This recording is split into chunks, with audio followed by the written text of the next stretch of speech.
What is up, y'all? Welcome back to the channel. It's time for episode 43 of Tigers Franchise. We're here in late June, and we have been blazing hot. Remember the last time we started the episode, we had just gotten swept in Chicago by the White Sox. It was a tough one, too. 4-2, 9-6, 13-8. It was bad. Plus a 10-2 loss at the tail end of a San Diego series put us on a little 4-game loser. Not the end of the world, but it had taken us out of first place. I believe it had put KC at the top, and it just, it was a little bit of a dent after a big start in April. No worries, though. We went through the AL East Roundup, kind of toured the league there, or started our tour of the league, which we're going to continue today in the AL West. But I mentioned that I would go through, another handful of games offline, and it's gone very well. We won 7 of 8 immediately after that White Sox sweep. Then flip the calendar over to June, and we've now won 9 out of 10 series since then. And it's been exactly a month. It was actually no, it's been over a month. Excuse me, because we picked up here May 22nd, and now it's June 27th, and we have a 3-game set against KC. We have now opened up quite a lead, though. We have a 9.5 game lead. They're still over 500. They're still a solid team, but they're 3-7 in their last 10. Looks like they're kind of coming back to the pack a little bit with an 8-14 June, while we have stepped up, as I mentioned. For those curious, the month has been 17-5. Like I said, we've lost 1 series. Arizona got us, and what's funny is they're not even good. They're 33-47. So the 1 series that we lost was kind of like, how the heck did we lose to them? 6-3, and then we won 9-2, and then we lost 7-3. So they shut us down a couple times, but I'm not too concerned about that. Let's see here. What do I have to go over? First things first, let's look at the June 1st scouting update. And we see Roger Planting we already knew about. So that one's at the top looking nice, but we did know about that. By the way, the Shark Cam is on. And she's not in there. That's because she's in my lap. And hang on. Oh, she's trying to get comfortable. And I do kind of love when she sleeps in my lap. But for y'all's sake, I'm going to try to put her back in the bed. But here she is hanging out. I was just ready to go to sleep, and then you got to pick me up? What the hell? I'm ready to go to sleep. Are you ready to go in your bed and hang out? Here, let's see if she wants to do that. Baby, because if I put her in my lap, then obviously y'all can't see her. Not putting a camera angled at my lap, you don't need to see 2 wieners. Anyway, the Roger Planty one, like I said, we already knew about that. He has gotten back on track. Remember, he had started off slowly. I don't even want to frame it like that. That's an unfair way to frame it after a 9-game sample. I don't care if in 9 games you had a minus 200 OPS plus. I mean, that would be mostly strikeouts in every single game, in every single plate appearance. But whatever it is, it was a tiny sample. I don't want to say getting back on track. He's gotten going. How about that? He hadn't really done anything yet. It was a small sample, and now here he is as a league average bat, or right about 99 WRC plus in 118 plate appearances. He's got about got about a half of a win so far at .4 WAR, which is pretty nice when you're talking about a month's worth of work, and you got that 70 catcher ability that is definitely helping. But the 5 homers, 19 ribbies, 14 runs, we love to see that. If he can improve this slash line, 233, 314, 417, watch out. We might have our catcher of the future here out of Amsterdam. So he was a big one there, but again, we had learned about that earlier in the month. Pacheco did lose some contact. Colton Hartman got some defense. Riley Green lost some contact and power, which, always stinks, but, Riley Green rules. So I am not going to get too caught up in that. He already has 4 wins, 4.2 WAR, 70 games into the season. He's toting a 402 BABIP. That will come down, I know, but what an electric season. He has been one of our steadiest guys with these 4-5 win campaigns, and it looks like he just put up another one already until you realize that he has another half season to go. So it could just be the magical year for Green. Unfortunately, it could be our last one. Y'all, this financial situation, is bad. And maybe we'll get into it. I mean, not maybe, we will get into it in a later episode, but I can't re-sign these guys. It's saying we have no money now. And so I'm scared. We can't lose Green and Torque. I can't let that happen. So we're going to have to figure something out. I don't know what that's going to be, but one of them has to stay. One has to stay. Now, I'm not going to cheat, I'm not suggesting anything like that in terms of and by cheating, I mean like commission-moding us a bunch of money, but we're going to have to finagle our way around it. And like I said, I don't know what that looks like because I don't want to get rid of Scooble to do it or Job. Those are original Tigers. I don't want to get rid of Skeens. He's a god.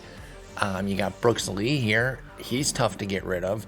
Enriquez at 14 mil. I don't think he's even enough to do it. Aaron Ashby, we're not, it's a $13 million team option next year. I don't think that moving him would open it up enough.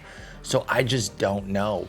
Short of Illich stepping up and giving us the damn money to do it, I don't know how we get there, because the thing of it is we've got about 159 mil right now, and the projected is 161 next year. So we're right at budget already, because even with all with Green and Torque coming off the books and Edwin Diaz, the raises in prices, from other guys offset it to keep us right where we are. So that's the crazy part of it. So anyway, that's for future Paul to deal with right now. I did lower the ticket price a little bit because we were losing, our revenue per game was down a little bit year over year. So I figured, all right, I'll bring the price down a little. And you can still see our attendance is down. I don't know, man. The OOTP needs to fix Detroit fans, because we are not like this. And I know I don't live in Detroit anymore. I haven't lived in Michigan for quite some time, but you guys know I stay loyal. Got the Lions hoodie on. Going to be a hard game tomorrow in San Francisco, but here's hoping. But I don't abide by this notion that the Tigers wouldn't be selling out this joint if we were playing this well. It's a fact. It is a fact. You can say what you want, blue collar town, it's not what it used to be, etc., etc. They would be selling out if we were this good of a team. So anyway, that kind of pisses me off. Emiliano Teodo loses a little stuff down to 75. From 80 to 75 is negligible. Who really cares? Sean Gamble gets some current eye and current defense. Let's take a look at him. He's in Toledo, putting up a 2-win season so far with a 111 WRC plus. Remember, he was a big prospect that we did a big challenge trade with. Basically, it was him for Conrad Kasem. That was the thrust of it, with Byron Chorio, Clark Elliott, Brian Acuna coming our way, and we also threw Rolando Sirit over to them. But he was hurt. That was a total throw-in. As you can see now, he's in the independent leagues. Let's take a look at Kaysen. Kaysen is still with Minnesota, and he's in Double-A, but he's the 56th ranked prospect with more upside to go, while Gamble sits in Triple-A, kind of unhappy right now, which is a little bit of a bummer. He's not a top 100 prospect, but he's got a great, captain personality, strong defense, solid bat. I don't know. At the time I thought he had a chance to be better.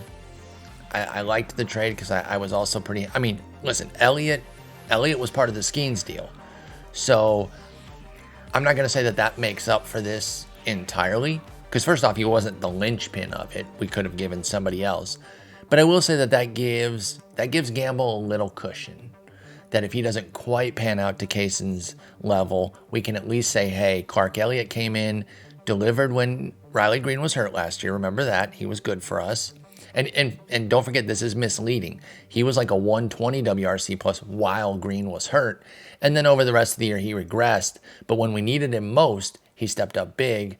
And then part of the trade that helped get Skeens here. So we're happy with that. Eric Cagle, a guy we got in the offseason, is in Double-A, just dominating right now. He's still in a good mood. So I don't feel like I have to move him up to AAA just yet, but I obviously don't want to piss him off. At age 23, he can be there pretty soon. It's just that right now he's a better fit in AA because of, the way the talent breaks down. And I want some good players at AA so that they don't have another dog shit record. Eric Batanti, our first number one pick, I should say. He was third overall, but he was our first number one pick back in 2023. Having about a league average season in AAA, only worth 0.1 WAR. He's not going to pan out to anywhere near what he looked like, during the draft. I don't know. I don't have words for it. I got a big shrug. It's a bummer. I wanted Skeens to fall, of course, and he went 1-1, and so there you go. It's like, well, now we have both. Phil Lowe gets a little boost here. Who's Phil Lowe? Phil Lowe's a 5th rounder from 2026. Okay, well, he's actually in a horrendous mood right now. He's 20 years old. He's a catcher in Lakeland. Can you even play in the Midwest? Nah, you'd get eaten alive there. So he's probably just mad that the team sucks. And he sucks, so whatever. Powell Nelligan from our first round of last year, 2027's first round pick. He's been off to a nice start. He hit the ground running in A-ball last year. He's in high A, playing pretty well. So we appreciate that. And he got some boosts, a little potential contact, current defense. Leo Vargas Mall, I don't know exactly how to pronounce that. But this is an interesting guy from the 8th round last year. Excellent defense. The range was exactly why I took him, and the high work ethic. And maybe it's paying off a little bit. What did he get in his ratings here? He got some current eye and current defense. Okay. Estavo Zegri was from our first international signing class. And he's maybe starting to put some things together, although he's in a bad mood because of his role on the team. I guess he's not playing. I don't really know. But he did get some current contact and potential contact. Okay. Luke Billings was a guy who dominated for me in my Cincinnati sim. He's not going to be anywhere near that in this universe. He got a pretty healthy boost on current contact, current power, current eye. But, I mean, it's not really moving the needle. It's nice to see 5 green pluses. That always gets me excited when I see that. I'm like, oh, cool. They got a big boost. But it doesn't turn him into anything. He's still hanging out in double, or actually, he's now hanging out in double. I think I promoted him after this, and at least 12 plate appearances in, it's not going well. But we're not going to judge him off of that. And then anything else that really jumps out. Jesus Figueroa had a big jump, but I don't think he has a real future at the dish. At least he's an 11th round pick from 2026 with a 70 range. So that's kind of his chance at doing anything. Shigoya gets a little defense. Our guy from the international class from 2025, 91st ranked prospect, still has a ton of upside. And he just got going here in rookie ball. They're just 3 games into the season. And then Chris Allen is in rookie ball, and he is dominating. So he's 20 years old, almost 21. Might be too good for the level. So let's take a look at that. His nickname is Full Pack. I don't know what that means. Chris Full Pack Allen. Maybe he just always has a full pack of cigarettes or something. I don't know. That's the only thing I can think of. That doesn't make any sense either. But pack, and full pack was the first thing I thought of, was full pack of cigarettes. So cool. At least he's not smoking them, right? But he's carrying them around and give away to people. I don't know. Anyway, so it was an okay report. There were some ups, some downs, nothing too crazy, but I like to show those to y'all. Then, as we progressed through those games, we played the Yankees again, and Mr. Sleeper Cell, CJ Weens, tried to blow it. He took away Skeens' win, but it wasn't enough. He actually ended up getting the win himself, despite giving up a run in 1 2/3. If you'll remember, he got cooked the last time we faced New York, and I was making jokes that he was playing for them, but of course he isn't. We ended up sweeping the Yankees that time, which was pretty cool in New York. Brooks Lee got hurt. He's out still 1 to 2 weeks. It was a 2 to 3 week injury, so he's been out for a little bit. And there, you're caught up. Here's a quick snapshot of the team's performance. I'm not going to go over it just yet. We'll save that for another episode, maybe at the break. And just by looking at the WRC Plus column, you can see it's a bit of a stars and scrubs situation, where we have 1, 2, 3, 4, 5, 6 guys that are over 100 WRC Plus, and then the rest that are under. So those 6, and actually it's really those 5 because one of them is Isaac Pacheco, who is not starting and used a really hot streak at the beginning of the season before he got hurt to kind of boost his numbers. Like, in other words, he's not particularly believable. Torkelson, Carter, Mendoza, Green, and Hartman are a lot more believable. Now, Pacheco, I think, can be a solid power guy. He's got that 60 power, but he's riding a huge BABIP. It's still up at 339. It'll probably continue to evaporate. 28% K rate, 7% walk. That's a bad plate profile. So basically, I'm just saying, like, if he continues to be a plus bat, I will be very happy. It's not that I'm trying to be pessimistic, it's that I'm trying to be realistic. And so I don't really expect him to. So if we look at it the other way, it's the 5 guys carrying. Now, I frame that as a stars and scrubs type of thing, which, again, it kind of is. But 5 guys is more than half of a 9-person lineup, right? So it's not like it's 2-3 guys doing all the work. Like, for example, the Angels, when it's Trout and Ohtani, they have to kind of drag along the rest of the team at times. Although they've had pockets where they've had more contributions. And I still stand firm that last summer in the 2023 season, if they don't have that rash of injuries, they might have actually hung around. And I don't know if they'd have made the playoffs because you can never know when there's months left in the season, but they were playing well.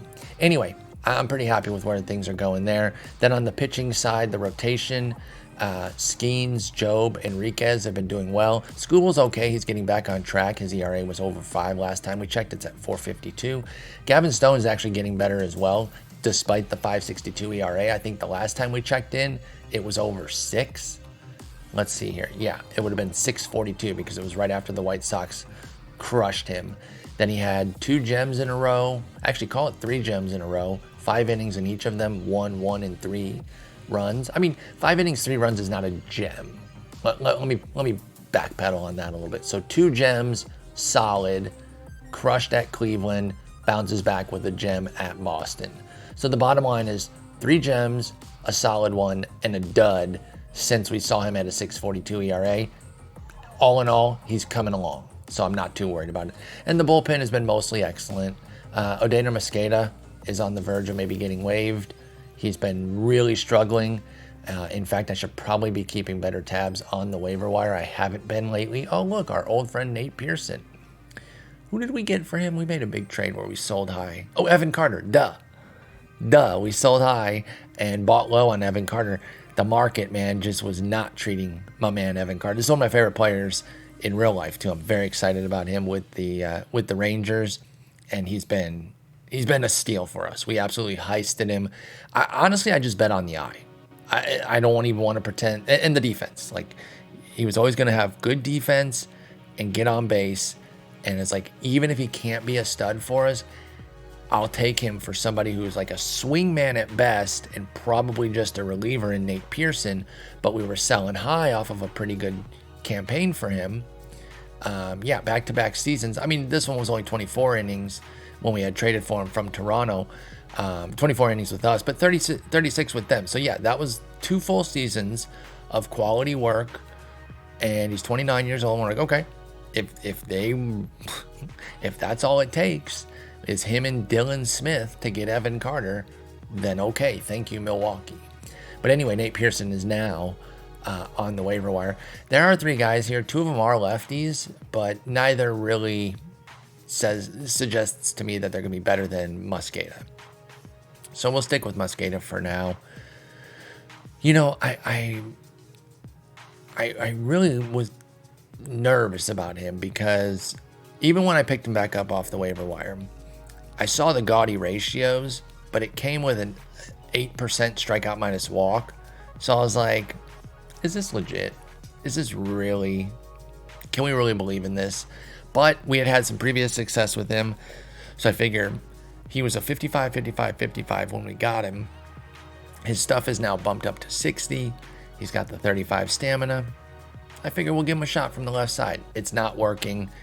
He does have a 13% strikeout minus walk, so it is way better than last year. It's just that his BABIP and home run rates are both through the roof. So we'll give him a little bit more time to kind of get through it. I'm going to go with avoid high leverage right now and put him in a bit of a mop-up role. and we'll see what happens there. That does put a lot of burden on Aaron Ashby to be our only lefty that we're trusting in late innings, but I don't want Mosqueda blowing games right now. So that's a quick rundown of where we're at. Just under 20 minutes here. Let's get into the AL West. Excuse me, I almost said NL. The AL West right now, the Mariners are running the show at 44-34. They're the only team over 500, with the Angels 6.5 back with 37 wins, 40 losses. The Rangers are 37-43, so they played 3 more games than the Angels, so they're 8 games back.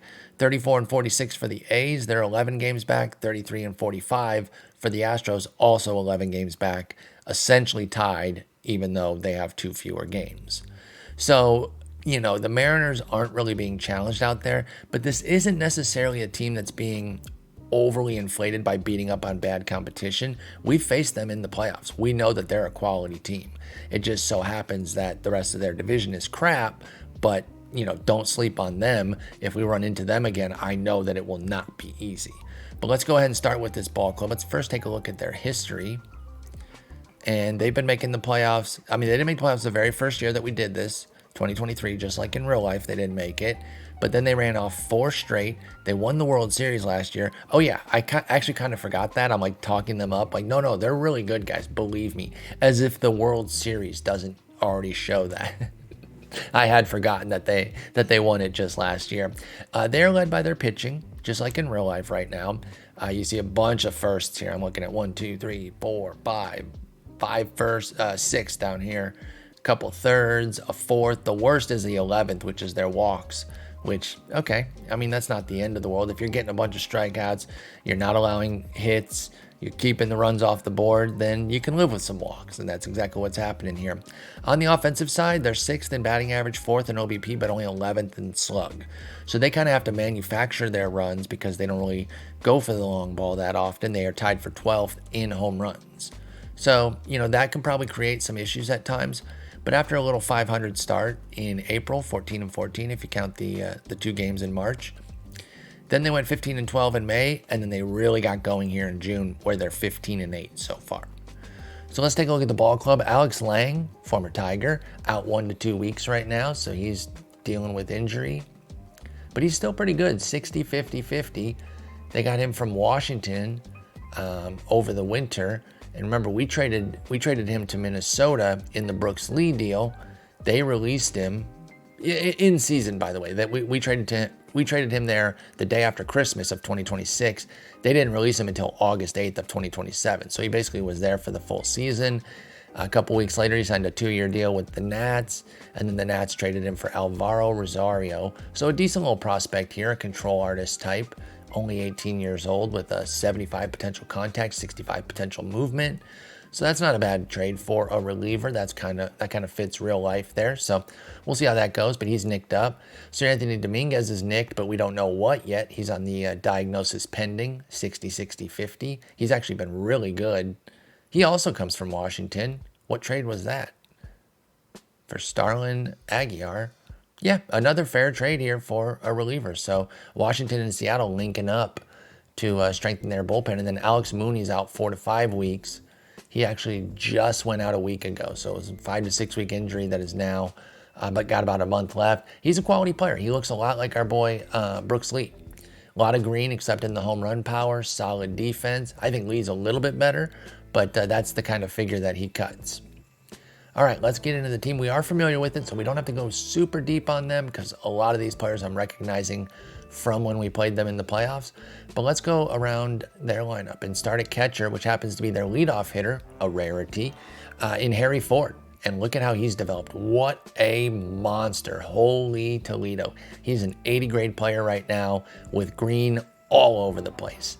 The only spots that don't have green are the bunting areas and his alternate positions, second, third, and center, which who cares, right? Like, you can live with that. Everything else is green, and the eye has the potential to get into the blue there if he gets those extra 5 points. Kind of the interesting thing about that, though, is he's not having a great start to the year. He's at a 78 WRC plus. That hasn't stopped him from being worth 1 win, though, likely thanks to his defense. Probably base running maybe contributing a little bit, too. I'm sure the Mariners aren't worried. You guys might remember him from the English national team in the WBC, but he's a big-time prospect. He's been a solid player for them. We haven't really seen the bat come alive. 92, 98, and 78 on the WRC plus totals for a bat this good. So stay tuned. The best is probably yet to come with this 25-year-old. Let's just hope that it doesn't come against us at any moment. Jose Herrera is the backup. He is very standard backup. 60 ability, 60 arm. Nothing really to see with the bat. He does have a 60 eye that helps kind of stabilize him. And he's onto a fast start right now. 66 plate appearances of a 221 WRC plus because of a 523 BABIP.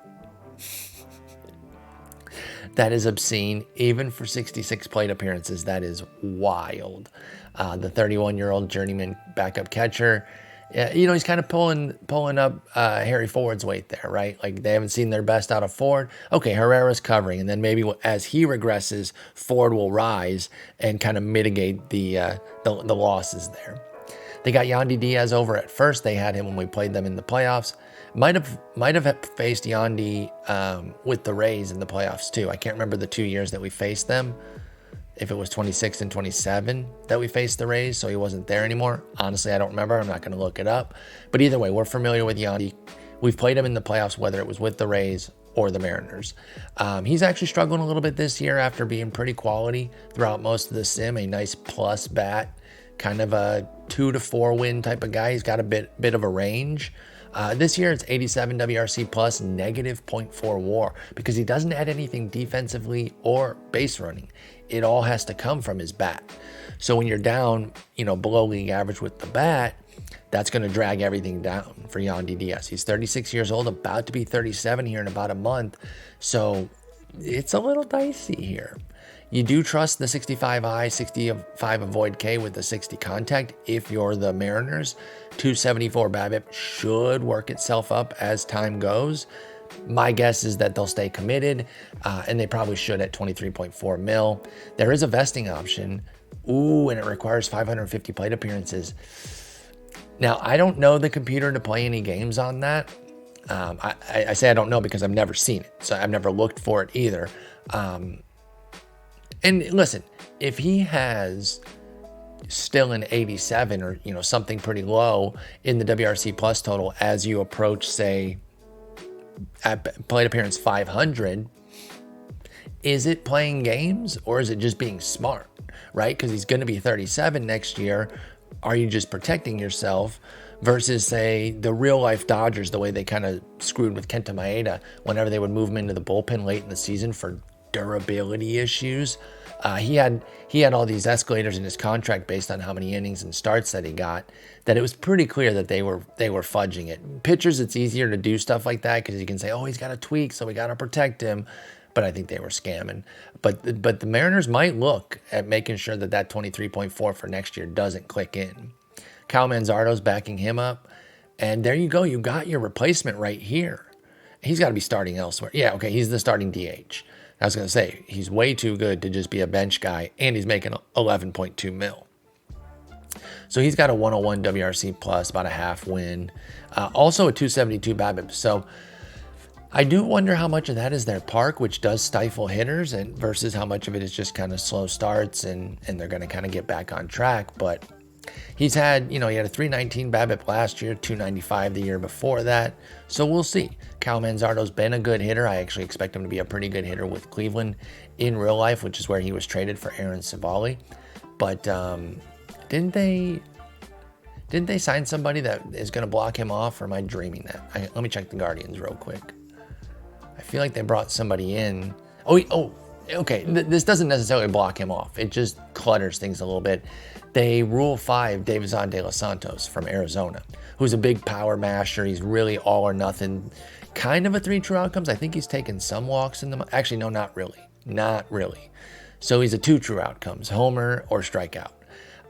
He hit 20 bombs last year in Double-A. So Manzardo is better than him, but it does add clutter. And a Rule 5 guy, as you all well know, guaranteed on the roster, whereas Manzardo is a non-roster invitee who's not yet on the 40. So if you like Manzardo in real life for fantasy, just be a little careful because nothing's guaranteed for him just yet. Luis Urias is with Seattle, and he's actually with them in real life right now. And it's funny that he matriculated out here after being with Milwaukee. So he never, in our universe, he never left Milwaukee the way he did in real life to go to Boston and then from Boston to Seattle. Instead, he's been with Milwaukee throughout the sim and was pretty damn good, and he's having a great year here with Seattle. So Urias has been really nice. I actually still believe in him as a player too. He's been kind of laying low lately, and now that he's out with Seattle again in real life 2024, I do think he can make some noise again. He is still just going into his age 27 season. I think we can call last year kind of an injury washout. He played 177 plate appearances, wasn't very good. But before that, in 21 and 22, solid above average bat at 112 and 110 with the WRC plus, kind of a nice 2-win guy. I think it's a nice pickup for Seattle, both in game and in real life. They traded for him from Milwaukee, and what did they give? Oh, it looks like they gave a package of pretty decent guys here. I'm not going to click through all of them, but I see Vajda here is a 50 potential. Kruger, 45 potential.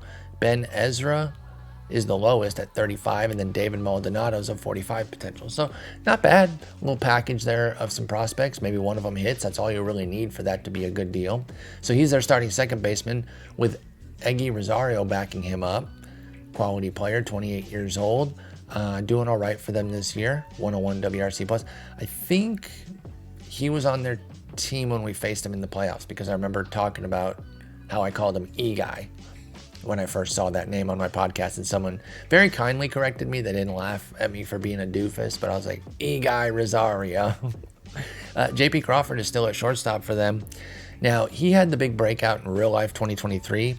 It didn't come until 2024 in our universe, but he did have it, 122 WRC plus with a 3-win season, but immediately came back to earth and has kind of just been meh since. Like, it's a bad bat, and the defense is not enough to carry it. So I don't know if I'm paying him 11.6 mil. We'll see if they pick him up after this year, because I would need maybe 65 or better range to keep holding this guy at this point. Although, he's been around for a long time too, and I'm a big stat nerd, so, the production matters the most to me, as it should, and it does to most teams. But you start putting up 10, 12 years with an organization, you get a little extra leeway, and so maybe there's some of that playing in there too. Chas McCormick has moved around the division. He went from Houston to Texas to Seattle. Now, he hasn't really gotten off the ground too much. He had a good 2023. Then he was matriculating around league average to just below. But he's off to a fantastic start this year. 233 plate appearances of a 146 WRC plus. 2.2 WAR. Not bad there. J-Rod, the man, the myth, the legend in center, coming off an 8-win season. Hasn't been J-Rod this year. J-Rod in all caps. But he's fine. Nobody's worried about him. 112 WRC plus and 2 WAR. Like, that's funny too to suggest that, he's having an off year. That off year is pacing for a 4-win season. So a lot of players would kill for that to be their off year. And then Yohan Moncada is out in right. And look at this, y'all. He is a badass outfielder. I wonder if that's the answer for him in real life. This was a guy I really believed in. I liked him. Coming over from Cuba with the Red Sox. Thought he was going to be a G. Gets traded to the White Sox in the Chris Sale deal. Okay, he can be a G out there too, from one good park to another. Switch hitter. I love switch hitters. I was like, this guy's the truth. And then he had his big 2019. Of course, that was the rabbit ball year. Very bouncy balls that year. Everyone was popping homers, which does kind of undercut the performance that he had, because he immediately came back to earth. Of course, that was the COVID year the year after, so you can give him a little washout for that. He did talk about suffering a pretty bad case of COVID that really knocked him out for the count. Okay, and then he bounced back in 21. All right? The narrative is all checking out. Okay, he's not as good as 19 because of the rabbit ball. Fine. COVID washout because he had a really bad case of it that affected him. Cool. Bounces back immediately in 21. Here we go. The trajectory continues. Wrong. 22 and 23 have been tough. Now, in our universe, he pivoted and he's been a G. 4, 3, 5, and 4 win seasons from 2024 through 2027 before this year where he's kind of come back to earth and he's more of a league average type guy. But I would love to see this in real life. I root for him, man. He seems like a cool player. And, you know, like I said, I'm a big fan of switch hitters, so I'm always kind of rooting for them to dominate. It's just fun seeing a guy go up there, be able to do a bit of everything. Like, he doesn't really run much. He's one of those guys, he's kind of like Ketel Marte, and I don't know where his sprint speeds are these days. You know, even Marte's have faded. But for years, the fantasy community was like, Ketel Marte's going to steal. He's going to steal. Look at his speed. He's so fast. And he never did. And I think it was just pure personal preference. He didn't want to.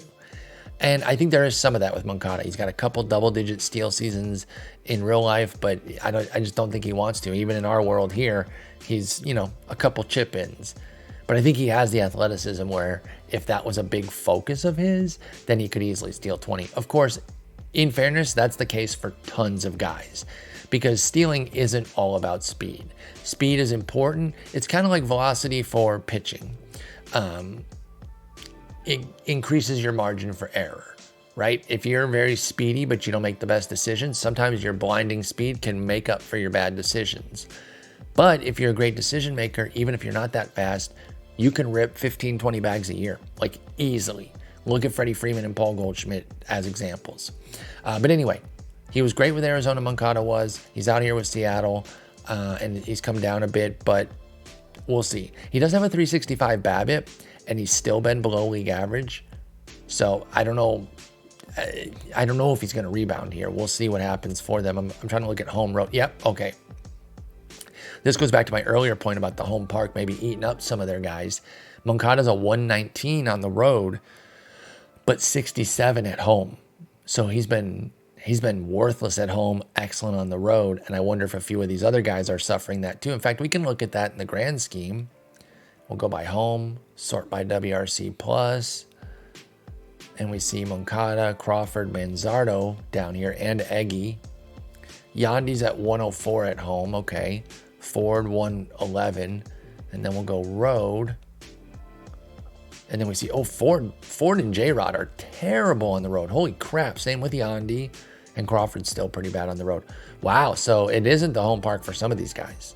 They cannot lean on that.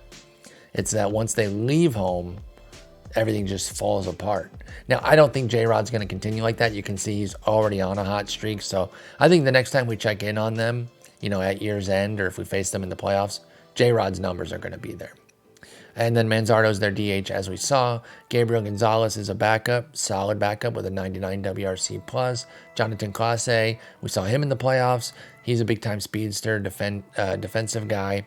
He's had some good seasons, put up a 3-win year last year in just 112 games. This year in spot duty, he's not hitting for anything. And it's tough to get going. You know, when you got 83 plate appearances spread across 31 games, that's 1 here, 2 there type deal. That's hard in real life, and I think the game emulates that pretty well too.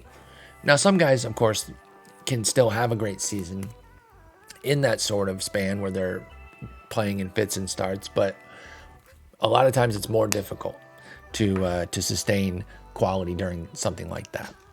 Remember when I said that this was going to be a quick one because we're familiar with this team? I just need to stop ever saying that something's going to be quick because it guarantees that I'm going to take forever. It's just locked. Anyway, they're pitching. Kirby Castillo still leading the top of the rotation. Luzardo's their number 3 now. Emerson Hancock, and then Karan Patel is an interesting player who's an American Indian, real person, by the way. Went to UTSA. Oh, he's local. Oh, Sugar Land, Texas. Okay, cool. So Karan Patel, huge stuff. 70 stuff, 45 movement, 35 control. The 45 movement and 35 control have not impacted him. Well, the control is impacting him. He has a 13% walk rate. It just doesn't matter. 2.14 ERA and 110 whip. 10 starts into his major league. Or no, excuse me. He's been in the majors a bunch. 10 starts into his season. How about that? He's 31. I don't know why I said into his major league career like he was a rookie. Anyway, he's been a find for them. Kirby, he's being Kirby. He's a control artist, stud. Nothing to see here except ho-hum quality production. Castillo, awesome. Same thing, just punching tickets on 200 plus inning seasons of high quality. Got hurt a little bit in 2025, you can see, which is 117 innings, but then was right back on the grind. In fact, I said 200 inning seasons. Let's call it 220. Let's round up for him, because he went actually 233, 217, 219, and then 217 again. And he's pacing for 204 this year. So he has been a premier workhorse, Luis Castillo has. He won the Cy back in 23. Oh, that was the year I predicted for him in real life. Last year, I was like, oh, he could be a good Cy Young candidate. But he fell off a bit in the summer when Cole was rising, Castillo was dropping, and it was just, it was rough at that point. I'm not saying that if Castillo didn't have his summer drop off that he would have necessarily beaten Cole, but once he hit that lull while Cole was hitting another level, it was over. And then for the relievers, I just kind of want to look at them as a group, and then if somebody stands out, we can jump in. Luis Heel has been their biggest innings guy. They got a bunch of guys performing well. The bullpen is a big deal. Oh, Josh Hader isn't even the closer. They just got him in a casual setup role, and he's putting up a 107 ERA with an 083 whip. No big deal. They got him for 11 mil. Wow. That's a nice little steal there, that they're paying 11 mil this year, 9.2 next year. So they got the de-escalating deal the way we do, front loaded. Love to see that. It does say that he's promised closer, or expectation is closer, but he doesn't seem to care. He's in a great morale, even with Andres Munoz closing. And there you go. You got a 1-2 punch righty-lefty. I mean, Munoz is markedly better in terms of ratings, 90, 70, 55. That's right. His stuff is 90 on the 20/80 scale. He overdoes it. That's incredible and very impressive. So they got Pete Fairbanks as well. He's not doing too hot right now, but he's still pretty darn good. Munoz, I mentioned. Heel, Brash. Brash still has the stuff, but movement and control are rough, so that makes him very volatile. So there you go. There's the M's. We could see them again in the playoffs. That wouldn't surprise me at all. And I guess taking a little bit more time on them is fair, because they're the class of this division by far. So I don't regret that. We will be quicker on the other teams, just because I doubt there's as much to get into given where they're at. Let's take a look at these Angels, see what they've been up to during the sim. They have not made the playoffs at all. They haven't even come close. They haven't even won 80 games. Holy shit. Now we know that Ohtani's been gone since 24, and he's been with Cincinnati the whole time. So he's over there dominating. We'll talk more about him when we do the NL Central. So they lost him. Do they still have Fishboy? They do. He's now a number 5 hitter, having a bleh type of season at 106 WRC plus. He's still got good ratings. He's still a stud. In fact, a 256 BABIP should jump up. So I expect more from him down the stretch. He's still a god. Like, again, he hasn't been this year, but he should be better the rest of the way. But every year prior to this, it's not his fault. It never has been. It never will be. I mean, he's age 36, right? So, he's not going to be around that much longer. But, it's never been Trout. It was never Ohtani's fault.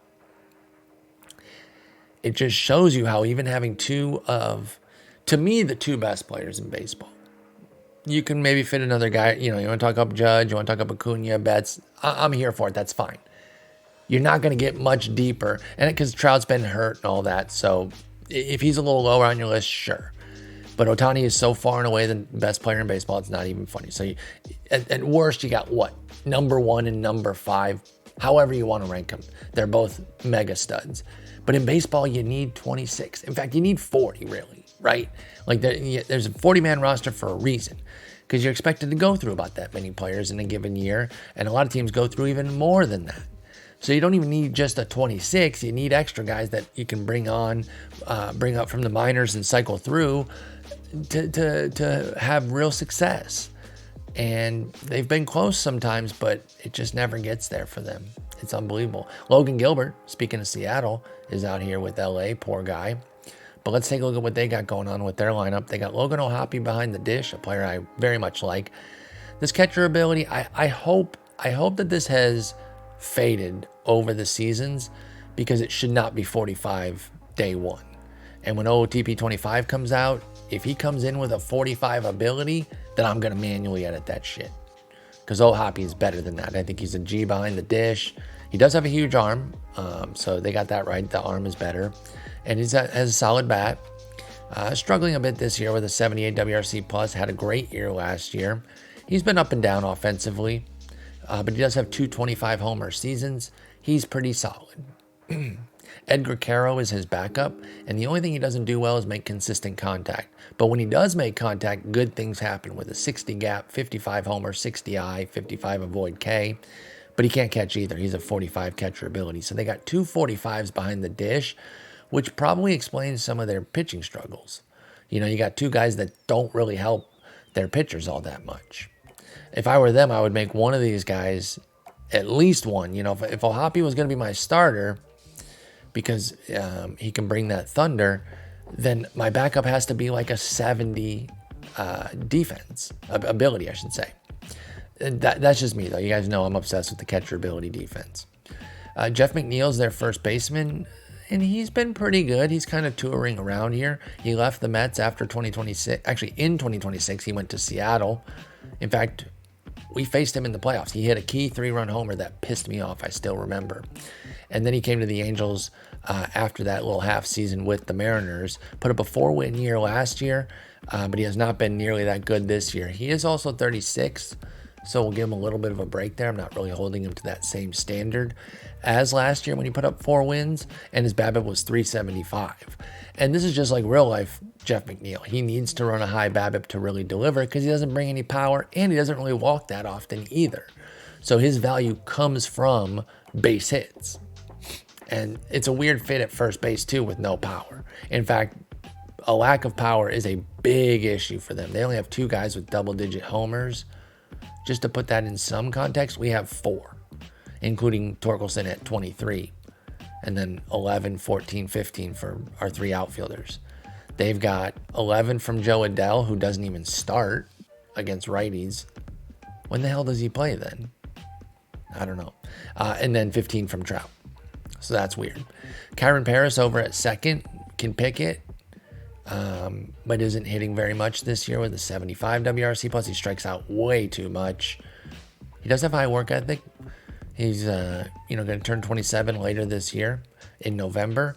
So maybe there's a tinge of upside, but it hasn't been going that well in the majors for Kyron Paris. They do have Alex Bregman, who they got. New York got him after he went to the Yankees after us. We had him for 1 year, remember? And then he spent 2 years with the Yankees, and he's come out to LA, and it hasn't been going very well. 81 WRC plus last year and just 60. Oh, wait, excuse me. He was traded from the Yankees to the Angels in the season last year. But it kind of undercut his season because he was having a great year with the Yankees, and then he torpedoed when he got here. And then he's been about a league average guy so far this year. He still takes his walks, but he's hitting 228. He hit 208 with them last year. So maybe the general malaise of the Angels has infected Bregman. I don't know. Sergio Alcantara, a real-life Tiger at some point, I don't know if he's still in the organization or not, is their starting shortstop. And this is emblematic of their issues. He's got a 60 I. That's a nice positive offensively. It's the only positive he has, and he's a pretty good glove. But if you fancy yourselves a contender, the only way you can have this guy as a starting shortstop is if your other 8 spots are so clean, just really good offensively. Maybe not all 8, but let's say 6. 6 of the remaining 8 have to be like airtight offensively so you can carry this guy's bat. Otherwise, it's just not going to work. He's a dead spot in the lineup, and with 60 range, that's good. 60 range is good, and 75 arm helps cover some things too. But it's not world-class defense at short that I would want if I'm taking a 75 WRC plus from Sergio Alcantara. David Calabrese is a nice bat for them. Okay, he's a 60 grade. He's got some upside. He's having a solid season at 106 WRC plus with 2 WAR. All right, they got something here. They got him as a free agent. Oh, they signed him to a big fat deal. How'd they get him? What is this? Is he just from there? Oh, wait. He's a third rounder from 2020. Okay, so they just re-signed him to a deal. They didn't sign him in free agency. Pardon me on that. Okay, so a homegrown guy that is kind of having a little bit of a breakout and might be a dude. And so they've inked him to a 6-year deal. Okay, I like this. Not terribly unfair prices. 6 years, 66 mil. And it builds up, but only builds up to 13.8 for 3 years from age 29 to 31. That's not bad. So, okay. There you go. They got a good one. One nice green check mark for them. And then, of course, Trout is like 20 green check marks, but he can only do so much. And he'll be, retiring soon. He does still have 3 years left on his deal at 35.4 mil in each of them. So they do have to work around that too. Judd Fabian is their right fielder. And he's why Adele doesn't start. And so I take back my previous question. Like, why the hell doesn't he start against righties? It's because Fabian's better. 70 range, 60 gap, 60 home run, 55 I. It does come with 45 contact and 40 avoid K, so it is a little dicey. And as you can see, it's not delivering a ton of offense. But paired with that defense, I'm playing him too. What's Adele's defense? Yeah, Adele's defense, he brings a similarly problematic offensive profile. In fact, his is even worse with a 45 I, 35 avoid K, and he has 55 range in the outfield. So he's a guaranteed corner. So yeah, I take back my my questioning of them not playing him. Calabrese, Fabian, Trout are the proper outfielders. And then Renfro's the DH, which I guess Adele could DH against righties, but who cares, right? Taylor Jones is one of their backups too. He's 34. Who really cares? Sorry. Anderson De Los Santos is a 24-year-old backup with no real intrigue. On the pitching side, they do have Logan Gilbert, as I mentioned, and he's pretty good. It's first year with them. He signed a deal. We talked about it in the offseason, 6 years, 147 mil. So at least they're still signing big deals.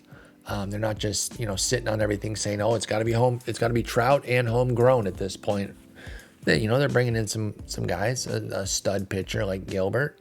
It's not enough to really turn the tide on everything, but it's something. And then Kelvin Caceres is their number 2 starter. He's okay, but he's this huge stuff with 45 movement and 35 control. I don't mind taking a chance on this as a starter. It can't be your number 2, though. For me, it has to be like your number 4 or 5. Colby Allard is their 3. Yikes. 4.90, 1.44 ERA whip. Will Sanders is their 4. He just got called up. He only has 4 starts in the majors. He's okay. Prevents homers, but doesn't do a whole lot else. And then Chris Rodriguez is their 5. Now, I've had a lot of success with Chris Rodriguez in previous games, including last year. He was a stud for me on multiple sims that I had. But he's only a 50, 70, 45 here. He was more of a swing man for me, and so he's a little bit stretched as a starter, and you're seeing here with a 5.80 ERA and a 165 whip that it's just not working. They should try him in the bullpen for 2 innings a pop, and I bet that would work a lot better. On the relief side, sorting by innings, do they have any standouts statistically? Okay, they got a nice little chunk of guys here that are 19, 16, 17% strikeout minus walk ratios. That's pretty good for Chris Arroyo. Oh, yeah, here you go. Why isn't this guy starting? What are these dumbasses doing? 2nd round pick from 2025. He's angry, and he should be. They are moronic. That's insane. I kind of want to commish mode him into the rotation, but it would just, once I go off commish mode and sim a game, it would just go back to whatever they want to do. So I'm not going to try to control every team, but what a waste of talent. You guys want to trade him since you don't value him properly? What do you want for him? Okay, nothing. What about Brooks Lee? Okay. What about Ashby and Mendoza? I'm just trying to get some players to at least show up. Geez, never mind. Okay. Here's an interesting disconnect. I wasn't really trying to trade for him. I just wanted to see how they valued him. They love him. They know he's insane. but they won't start him. I don't get it. Now, they did start him for 15 games last year, and it didn't go well, but I don't care. You're a bad team. Just keep going with it. Let him develop as a starter. Now, I don't know. Maybe they have a master plan of some sort, but I don't know how you don't have this guy, Chris Arroyo, in your rotation. Even if he's taking some lumps, that's better than just wasting bullets in the bullpen. You know, because, listen, as bad as they are, or have been in the sim, they are only 3 games under 500 this year and 6.5 games back. So if you put Arroyo in the rotation, like, and a couple things start working out with a few players that we talked about maybe regressing. Oh, sorry, let me get off this trade screen. Then all of a sudden, maybe they would be in contention. You know, they're 5 back in the wild card, but 4 teams are ahead of them. So the division would be their best chance. But, like, I don't know, dude. That doesn't make any sense to me. But thankfully, I don't have to make sense of it. It's not my team. Eric Torres, he's not a bad reliever. He is only 30 stamps, so he's not somebody who should be starting, but he's a solid reliever. And then Sam Horn, where the Red Sox fans at? First round pick from 2025. He's got borderline starter. He's 75, 40, 45. So this one I understand a little bit more. He was in a swingman role last year, had, you know, a modicum of success. I don't know how much of this was 4.23 ERA, how much of it was good relief versus good starting. But it was okay. But then this year, they're just completely shut off to him starting. Even though I don't love 40 movement and 45 control in the rotation, with the 75 stuff, I think this team should probably take a chance. But whatever. Tyler Wells, hell, even Tyler Wells should be starting. They got a whole ass rotation in their bullpen. That would be better off in the rotation. Garrett Crochet, okay, I want to check him too, because I know that he's flirting with returning to starting this year in real life, 2024. But he has 35 stam, but it says bullpen role. So he's like a low 35. They're fine not starting him. But yeah, I think they're hurting themselves. They got Caden Dana here. I would start this guy over some of the guys they got going. They literally have, okay, so Dana, this messenger guy might be a little bit better than one of their starters. Don't forget, though, of course, the stuff would drop when they go to starter. But for sure, Dana, Wells, Arroyo, and Horn. Even though Horn is borderline starter, which does get a penalty when you start them, even with that, I think those 4 would probably be better than everyone but Gilbert. Maybe Cáceres, because he's already got the same vibe as Arroyo. So I would take out Allard, Sanders, and Rodriguez, and I'd put in Arroyo, Horn, and Wells. But I'm not in charge of this team, so who gives a shit what I would do? And we'll see if they figure it out, but I doubt they do. Let's talk about the reigning World Series champion Texas Rangers in real life, not in this universe. They made the playoffs in 23 and 24, but it's been a little bit of a hard time since. 25 was okay with 87 wins, but then 71 and 77 the last 2 seasons. 37 and 43 so far this year. What's been going on with them? Oh, I didn't check injuries for the Angels. Let me do that real quick while it's on my mind. Cody Morris is out for a week still. He should be starting over the guys that they have, although he's coming off of a torn elbow ligament from last year. So I'll give them a little pass. He's going to need a rehab, and we'll see what he looks like when he gets back. But that's just another guy that if his ratings don't change drastically, he should probably be starting over the guys they've got too. Anyway, back to Texas. Their injuries are Manuel Velaz. He's partially torn UCL, out for 6 months. Kumar Rocker out 2 to 3 more months. Actually had been finding some footing too, so that's a big bummer. A couple decent seasons in 26 and 27, like the whip way too high, but 3.99 ERA 2 years in a row. But the torn UCL could hurt, so we'll see what happens when he gets back. Asa Lacy out 8 months. Torn elbow ligament. Yeah, so he could be in some deep trouble. He's already a 35 control as is, so that's going to be really tough. And then Eliezer Hernandez is out for 6 more weeks or 7 more weeks. He's a home run machine. He's 34 or 33 years old, so it's whatever. All right, let's take a look at this lineup here. They got Danny Jansen catching, coming off of a tough year with Boston. He's kept it up or kept it down. I don't know. What do you say if they've kept up something that isn't good? He's kept it down. 72 WRC plus last year, 78 this year. Does have good defense with 60 ability. So at least if you're going to be getting something sub 80 WRC plus, I'll at least take the positive defense. Tayden Hall is the backup. Basically straight 45s and 50s down the line here. Offensively with a 45 ability. Bleh. He's a Rule 5 guy that they're taking a shot on, but... Oh, that was last year, sorry. And actually it worked. Okay, so they got 157 plate appearances of a 125 WRC plus last year. So they were fooled into thinking like, oh, we found something. No, you didn't. He's a 64 this year at negative half a win. Get him out. Rowdy Tellez is their first baseman, and he's fallen on some hard times. I'm not sure he should be a major league starter, even as a strong side platoon. He's been negative WAR, just under a win each time, negative 0.8, negative 0.5, negative 0.7, negative 0.4 so far this year.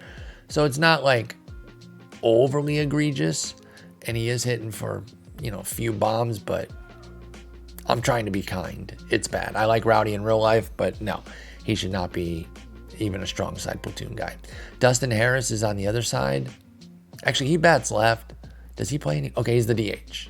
I was going to say, they should just be starting him over Tellez. Now, I do see that Adolis Garcia is on the bench. And I don't really know why. I think I'd start Harris at first and Adolis at DH. I don't know why they're starting Rowdy. Daniel Cueva is their second baseman. He's all right. I mean, he's having a really rough start. He's got 21 plate appearances in the majors this year. He got a little taste last year, 11 plate appearances. So he's really just dipping his feet into the major league pool. Too early to judge anything. He looks like he could maybe be like a league average type of guy, though. Not huge upside. Corey Seager has now moved off of short over to third. He's been churning out high-quality seasons. He's off to a slow start this year, but his ratings are still strong. His injury profile is wrecked, which is not terribly surprising because despite the 151 games in 2026, he's been injured like crazy in this universe. 118, 88, 151, 96 games the last 4 seasons. 75 so far this year, so he's played most of this year, but it's been tough. And then Noah Miller's at short. Now he brings the huge glove. Okay, now this works because the bat isn't great, but it is up to a 96 WRC plus this year. But with this glove, I'll even take last year's 85 WRC plus. And honestly, maybe even the 69 that he delivered in 2026.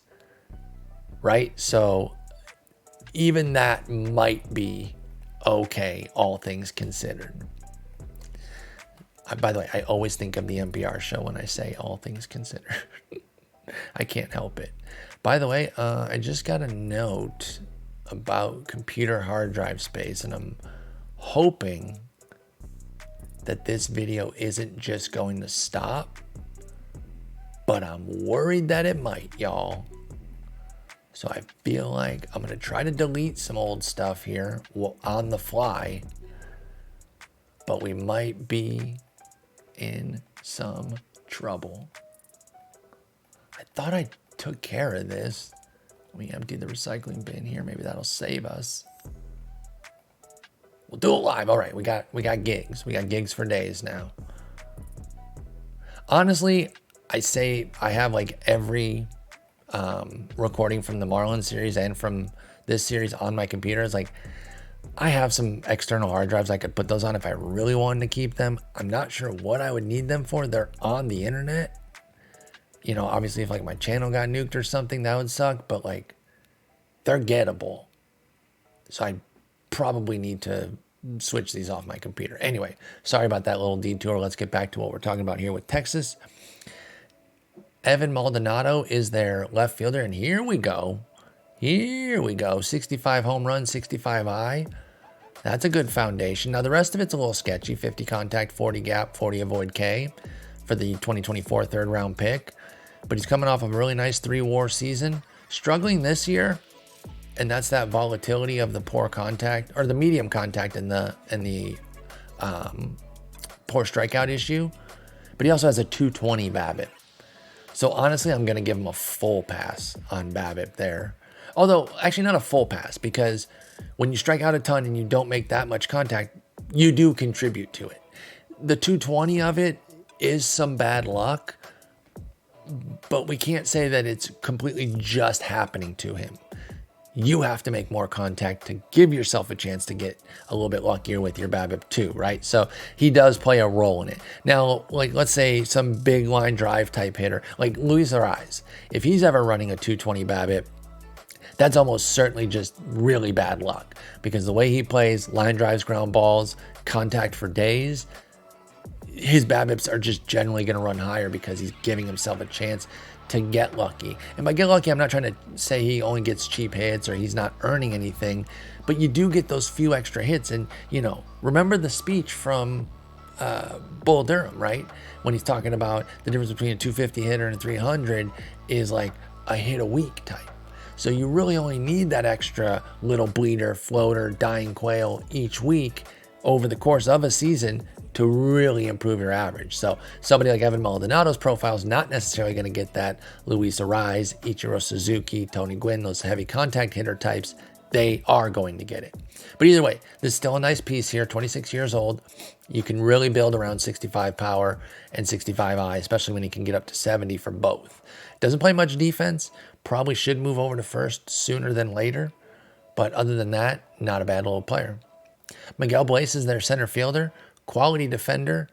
They just got him this past year in the offseason from the Cubs. He was coming off a decent little sample with the Cubs. They got him from San Francisco. This guy's been all around because he starts with Boston.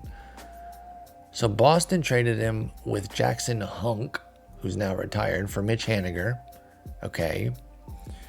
And then San Francisco traded him to the Giants with Cody Whitley for Austin Russell. Okay. And then the Cubs and the Rangers traded Miguel Blaze with Jeff Dion and Ethan Bradbury for Jonah Heim. Okay, that was the Jonah Heim deal.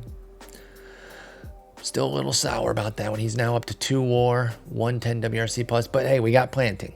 We got Roger Planting now. I feel good about where our catcher situation's at, and we're not paying $25 million. Of course, neither are the Cubs. Anyway, Zion Bannister is their right fielder. This is a player right here. Now, he comes in already in the organization. He's a 2019 international free agent. Zion Bannister, what a kick-ass name. He's got huge power, and actually kind of looks like Maldonado with a little bit more. He's got the 50 contact as well, but 40 gap and 45, or 45 gap and 45 avoid K. And I think Maldonado has 40 on both of those. In fact, only 35 on the gap. So he's kind of a charged version. Oh wait, it's 40 on both. Never mind. I was on OSA. Wait, Bannister's different now that I look on ours. Ooh, OSA likes him a little bit more. But then when I go to our scout, he's a 45, 50, 65, 60, 45, which is still good. And he's coming off a great year and hitting pretty well this year. He's a piece. But I'm curious if he's more OSA's outlook with the huge 75 power 60i or our outlook 65 power 60i. Either way, quality player. Switch hitter too. And then Adelise, like I said, is on the bench. And look, if you follow my fantasy work, you know that I've taken some L's on Adelise Garcia. I wasn't drafting him for anything in 2023. I was like, this guy, he had some good power speed in 2022. Y'all are overpaying for him. I can't do it. I looked like a total idiot because he had a huge season. I still don't really trust his plate skills, but I'm not actively going out and saying, don't draft him. He's going to fall. The thing for me, though, coming into last year, and a lot of it is still the same this year, except for one thing. I'll get to it in a moment. But coming into last year, this was a 30-year-old with a 28% K rate, 6% walk, who had 27 homers and 25 steals. He does play great defense, which covered his playing time. But I was worried that this could be a guy who hits like 205 and goes 2015 because he plays every day because of his defense, but they're just kind of dragging him to the finish line. Well, I didn't know he was going to add 4 points of walk rate to a very palatable 10% with a 28% K rate. Like, I can live with that. He hits 39 homers. He only had 9 steals, but who gives a shit when you're hitting 39 bombs with 107 runs, 108 runs and 107 ribbies. So yeah, he made me look pretty foolish.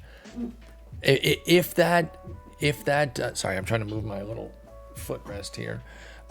If that walk rate holds, then he'll make me look foolish again.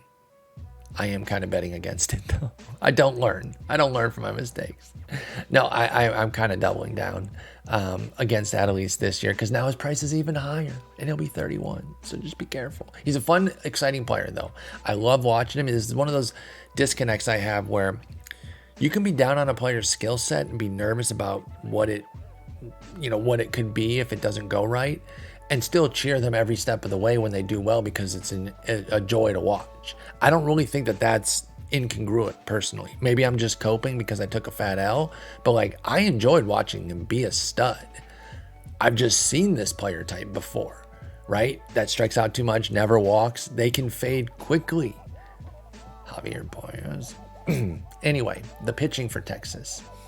Jose Felipe Torres is their ace, and boy is he. Whoa. What a monster. Where did they get this guy? He was already in the org. Okay, so it doesn't say how they got him. He's just already part of the team. How come nothing goes back to before 2024? Was he a scouting discovery for them, maybe? Maybe that's what it was. But either way, he is incredible. Okay, no. He probably international guy from 2021 or 2022. We got data here. Okay, but either way, Jose Felipe Torres, probably a TCR monster, which stands for talent change randomness, meaning he like hyper developed well beyond expectations. And that's exactly what we see here. When we started the sim, he was a 35 potential. Now he's 90 potential, 95 even. He's breaking the scale because he's just completely been revamped. And their system has really turned him into something. He's only 23 years old, and he is this good. Holy crap. If you start looking at Torres, Bannister, Miller, and Maldonado, maybe they're putting together some things. You know, they still have Seager, and he's only 34, and he is around for 4 more years, so... but let's not count him as part of the core only because his health profile makes it difficult to bet on. But if you look at the other guys, maybe they're putting a little something together. And we'll see if they have any other pitching too. I've only named one guy because it's the first guy we looked at, and he's just eye-poppingly amazing. 2.45 ERA, 1.12 WHIP through 7 starts this year.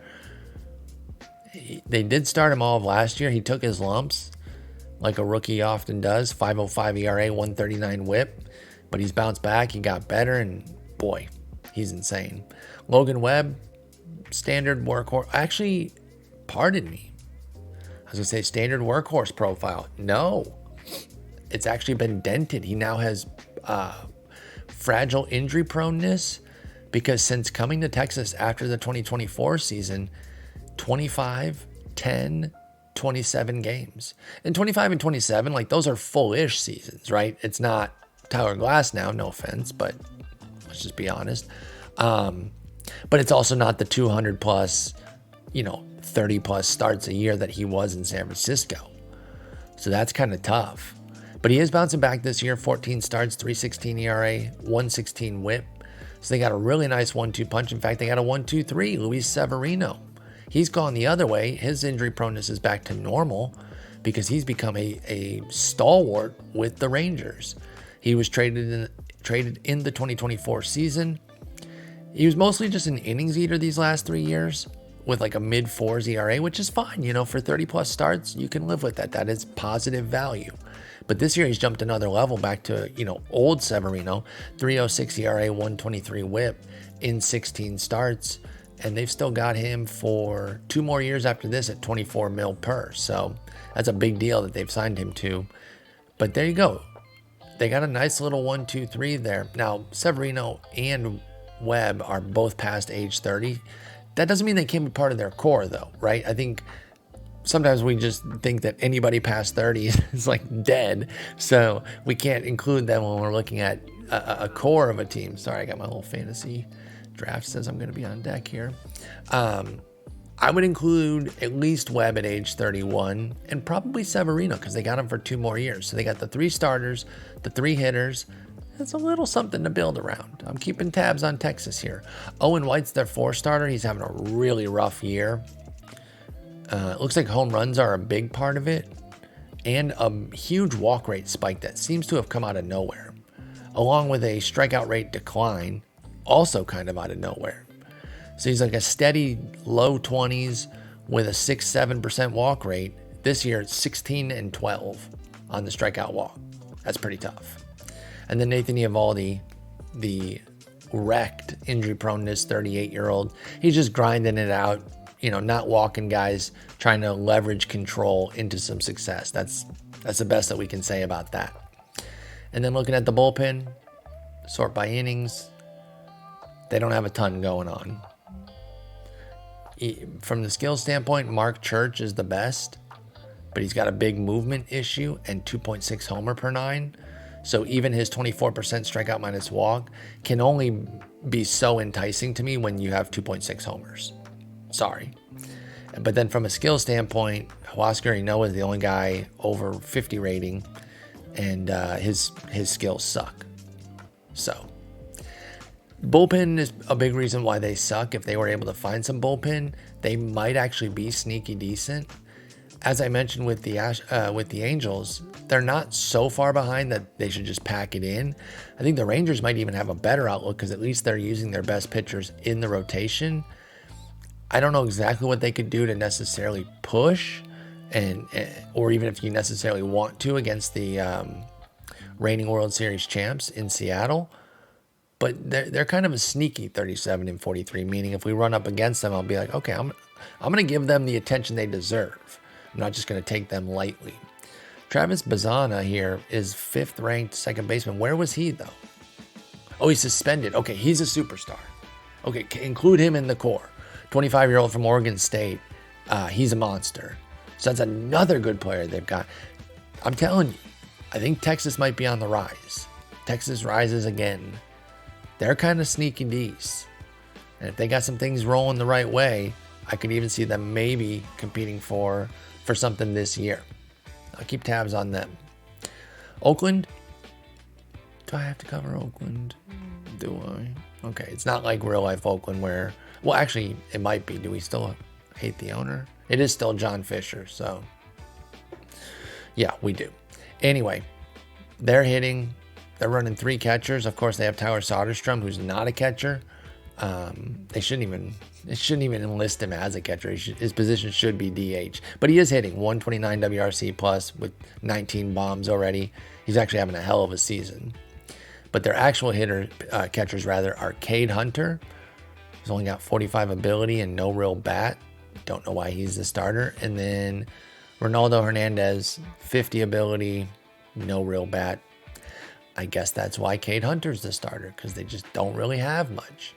Derek Fabian over at first can swing it a little bit with 60 home run, 55 I, but 35 avoid K makes him remarkably volatile, and that's why he has a 52 WRC plus in the majors.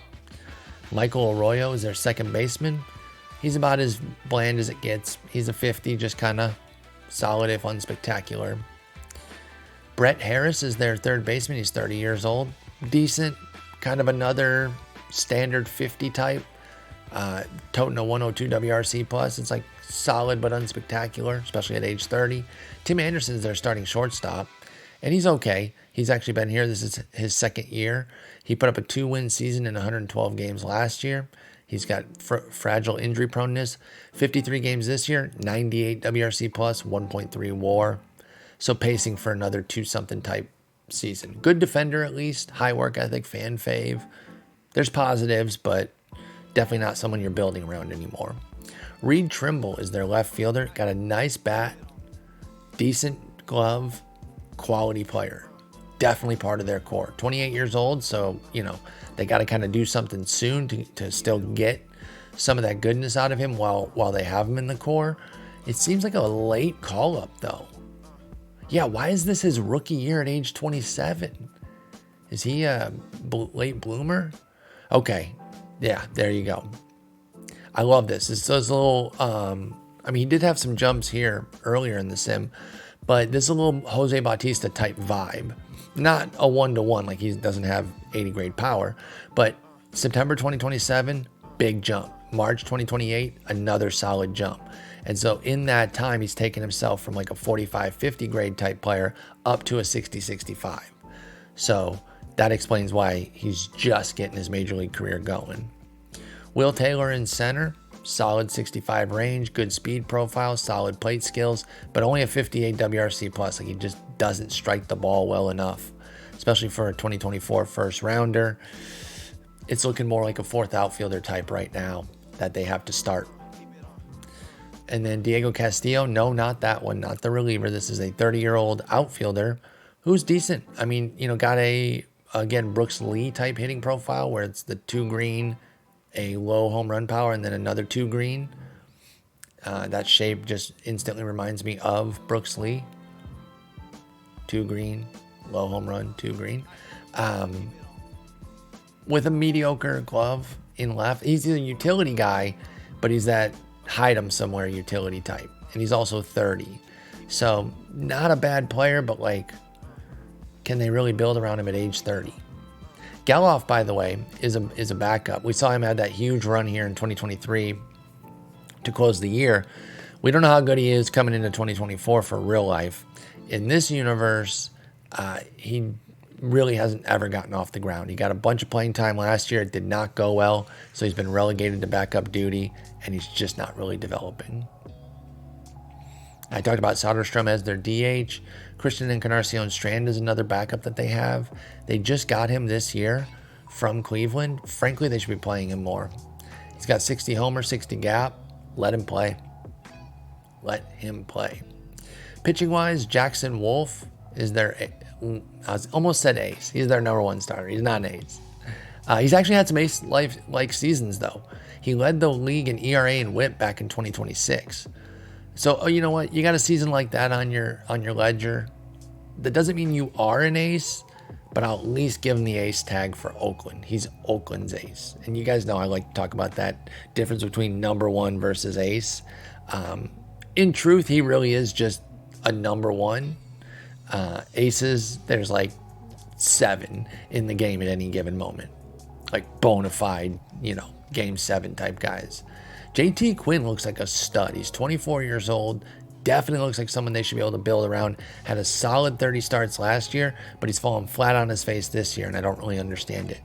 His home run rate has surged from 0.6 to 1.4. That's probably playing a lot of the role here with the struggles. But this 2025 first rounder is definitely someone they can build around. He's 24 years old, high work ethic. He should be fine. It's just a frustrating start this year. Excuse me. Norge Vera is one of these guys who's probably better fit as a reliever. But when you see 70 stuff, sometimes just giving it a shot to start makes sense and just see if the stuff can overwhelm the flaws. And it kind of has. He had 110 innings last year of a 3.90 ERA. He has 72 this year of a 3.98. So if he can keep it under 4, even with a horrendous 162 whip, then why not, especially if you're Oakland. Joey Cantillo, a pitcher I quite like in real life, hasn't really developed in this universe. Probably shouldn't be starting with a 6.10 ERA, 134 whip. And then Andrew Mosiello is not a bad starter. 60 stuff, 40 movement, 55 control. The 40 movement, he pitches in the right park to help cover it, but it's not really working. He still has a 1.5 homer 9. So I don't know if it's just on the road or maybe it's not even working at home. No, he's got a 1-5 home and away. So even in Oakland, the ball is leaving the yard at a huge clip, and that's just really going to hold him back. Relief-wise, they've got standout performer in Adam Plutko, but he's 36 and he's a control artist, so no real future there. JT Ginn is decent. And that's really it. Andrew Abbott is their closer. He's pretty good. Actually, he's having an amazing season. I'm sorry. I said that's it, but this guy has a sub-1 ERA and a sub-1 whip. .57 ERA, .83 whip. He deserves his due. I'm sorry, Andrew Abbott. Now, he's got a 40 movement, but only .6 homer. Of course, it's easier as a starter or as a reliever to kind of luck your way into a lower home run rate than you might deserve, and maybe the home ballpark is helping him. That said, with 55 stamina, he should be starting for this ball club. What are they wasting a guy who's on the right side of 30 for in their of 30, 30 FOR? It almost sounded like I said he's on the right side of 34. But what are they wasting him in their bullpen for? I don't understand. Whatever. I don't run this team, so I don't have to worry about it. No injuries for them either. All right, let's finish up with Houston. We've gone over an hour now, about an hour and a half plus. Sorry about that. It's a long one, but there was good feedback to these rundowns, so hopefully you guys are enjoying it here. Houston bringing up the rear. They're 33 and 45. I've talked about it before. They sucked in this sim. They made the playoffs in 2023, and they haven't made it since. 84 wins in 2024, 62 in 2025, 78, 81, and then 33 and 45 so far this year. It's been a rough one for Houston. Their pitching ranks aren't terrible from the surface, but then they're 14th in WAR, right? So they're 5th in runs allowed, but their core skills are saying like, oh, they've been lucky, and good defense is helping them too. And then offensively, they're just not good.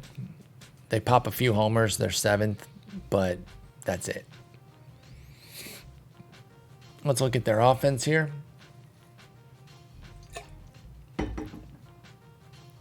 Excuse me. Actually, let's look at their injuries first. Jairo Solis is out for 11 months, but I don't know that they necessarily are desperate to get him back. He's a 50, 40, 45. Vaughn Brown's out for a couple days, so he's fine. Tyler Stevenson out 3 to 4 weeks. A favorite of mine in real life, even though I'm starting to lose hope that he's ever going to blossom into the power guy I think he can be based on, honestly, just based on his body. He just looks like somebody that, with a little extra lift, should be cracking 25 in that ballpark. But he's off to a decent start this year, 105 WRC plus, 55 ability, 60 arm. It's okay, but he's a leader with high work ethic, so not a bad guy to have around, although he is making 21 mil. He'll be back in about a month. And then Luis Roberts out for 5 weeks. He was off to an excellent start, 117 WRC plus in 67 games. In fact, this injury just happened yesterday, an oblique strain that's going to keep him out for 5 weeks. So that's really tough. He was a minor league free agent signing for them that's made good. But now, with this injury, they're going to have a hard time trading him. He's 65s down the line for his defense. That's a bummer. That could have been somebody that they might have been able to trade for something. But even if they do trade him now, which I think you can trade injured guys, I think I have that on, they won't get as good of a return. So that's tough for them. Catcher, they got Fernando Caldera, 60 ability, 55 arm. That carries his profile. He's here for defense. Can't hit for shit. He only has 30 major league plate appearances, but he does have a 16 WRC plus. Garrett Stubbs is his backup, 55 ability, 60 arm. Big 65 eye, which is nice. That stabilizes his bat. But that's the best I can say about that 35-year-old. Kobe Mayo over at first base, having an excellent year right now. 143 WRC plus, 2 WAR season, 22 bombs. Struggled last year with an 85 WRC plus, but did hit 24 bombs. It's just that he had a 270 BABIP and a 27% K rate, so it was just basically just homer or strikeout. The year before, though, he led the league in WRC plus at 162 with 42 bombs. So he's been more good than bad here in Houston. And he is only 26 years old, so he's probably someone that they see as part of their core. Brendan Donovan came over just this year from St. Louis, and he's been terrible. 44 WRC plus. So that's kind of a bummer for them. Danny DeAndre, 200 plate appearances of a 120 WRC plus. That's solid. I don't think he's a 120 type guy. True talent. He's riding a 369 BABIP. Although he's run great BABIPs throughout the sim here, I'm just not sure that you can bet on him to run upper 300s forever. And you look at his profile, it's kind of 50, it's kind of league average type. So he's running hot here at age 24. Good luck to him to keep it going. But if I'm betting forward, I'm projecting him as more of like a 100, 105 WRC plus type. Jeremy Pena still holding it down at short, having a little bit of a rebound year. Had a nice 3-win campaign last year with a 92 WRC plus, but he's up to 115 this year and already has 2 wins. Problem is, it might be fraudulent because his bat sucks. Thankfully, he can still pick it enough to at least be an everyday defender, and he's a fan favorite with high work ethic, but I don't know, man. It's tough. It's not going super well. Ha-Seong Kim is one of their super utility backups at age 32. He has really fallen on hard times. He's been terrible this year. He was pretty bad last year. It's unfortunate. He has not had a great sim. Love Ha-Seong Kim in real life. Just not going great here. Vaughn Brown, I mentioned he's got a little day-to-day injury. He's been meh this year with an 87 WRC plus. He's a solid fielder. He's coming off a good year last year with a 125 and 21 bombs, good for a 4-win season, but has not been able to repeat that at age 30. Drew Gilbert is their center fielder. They don't even have him anymore in real life. He was part of the Verlander trade. 95 WRC plus, 1.4 WAR. Great defensive profile. Decent bat with 60 contact, 55 avoid K, kind of driving the profile. He's just kind of okay. Jose Altuve is a right fielder. How long has this shit been going on? Let's take a look. All right, so they started messing with it in 26 with 96 games. Then last year he got 50 games out there, and then so far this year, 22 games.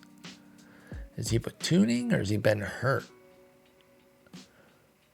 All right, missed 5 weeks last year. Actually, 5 weeks with an elbow, 3 more weeks with an intercostal strain, high ankle sprain in 2026. Okay, so he's had some injuries. Putting him into right field is interesting, though. Like, he sucks at second. I understand moving him off there, but he's not a good outfielder. So I don't know why this was the solution. And his bat sucks this year. He does have a 242 BABIP that should, rise back up. But he was a 106 WRC plus last year. I would use that as the bar that he can get to, which obviously is way better than 58. He needs his BABIP to get back in check, though. He's 38. Expectations are low with Altuve. Hector Nieves is their DH, and he's solid. Got a nice bat with some growth upside. He's 25, about to be 24, about to be 25 here in a couple weeks. He could play first if they wanted him to. Who do they have there? Oh, yeah, Kobe Mayo. So, yeah, that's fine keeping Kobe Mayo there. But, yeah, Nieves is definitely part of their future. So they got a couple pieces, but it's pretty dry. Because even Mayo, as one of their big pieces, is only a 50. And so is Gilbert. Their 2 green pieces are both 30, Pena and Brown. So Nieves has the chance to be a 65 at age 24, but as a DH. Pitching-wise, Lionel Avias is their frontliner, their ace. 486 ERA, 132 WHIP. He was in a swingman role last year. He looked better. He's okay. Frankly, he'd probably be better used like 3 innings at a time out of the bullpen, maybe. I don't know. He's got 50 stamps, so I understand why he has a start. What's interesting to me is he has 50 stamina, but he gets the borderline starter tag. 3 amazing pitches. Yeah, he's got 50 movement, 55 or 50 control. I don't know why this is a borderline starter tag. I don't quite understand it. I feel like he should be a full-on starter. I don't know. I don't really get it. I don't know. Hunter Brown is their number 2. He should probably be their number 1. He's been pretty good throughout the sim. Carries too high of a whip to really go to that next level, but he's put up some decent seasons. 324, 335 ERAs in 26 and 27. 434 so far this year, though. up there a little bit because that whip, it'll eventually catch up to you. Erod, our boy, he's bounced around a little bit. After he left us, he went to the Angels, then Colorado, Cincinnati, Houston, White Sox, and then back to Houston. So second tour, solid season, 398 ERA, 112 whip in 93 innings. So we wish him the best. Sucks that he has to spend his mid-30s on a crap team, though. Michael Grove is their 4th starter, and he is a bland 4th starter. Solid but unspectacular. Colin Palouse is their 5. He's a control artist who's off to an amazing start, but it is 14 innings, so let's temper expectations. And then finally, their relievers. Sorting by innings, Matt Cantorino he gets the borderline starter tag, but he should probably be in the rotation. He is having a brilliant year out of the bullpen, though.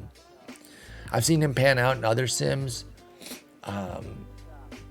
Somebody I watch, Faye, they're running a Washington sim right now. I always forget the numbers on Faye's YouTube. Faye, was it 164? Yeah, Faye 164. Search them up. He does awesome sims. I love watching his stuff. He had Matt Cantorino on one of his sims become an absolute stud. So that's where I remember that name from. And then they've got David Bednar's their closer. He's 33 now, but he's good. 60s down the line. He's awesome. They should probably try to trade him for something big because they're not competing. But yeah, Houston, it's not a super bright future. I guess the one thing I didn't really do in these breakdowns is look at the actual future in terms of their prospect.